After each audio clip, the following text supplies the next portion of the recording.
What's going on? This bird just died, and we don't know how it died. Yeah, maybe because its nest is all the way there and it fell, and maybe and then when it was there, a car came when it was not looking and just crushed it. Damn! Oh no, the truck is gonna touch it. So you got a dead bird is what you're saying. I think this bird died from this glass. Glass? I think.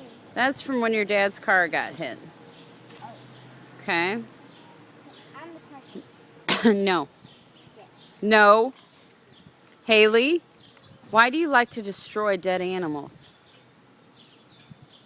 Huh? Haley stepped. What did you do to the mouse? Look up at me and tell me what you did to the dead mouse. Look at me. It was Tyler's fault Why was it his fault? because he stepped on it and all his guts came out. Okay, but you went and got a knife and was chopping it in half, weren't you? Mom, there's a fly on your head. Okay. So were you cutting a mouse in half with a knife? Haley? A very sharp one. Did you... Did it gross you out? Yes, it did. Why'd you do it?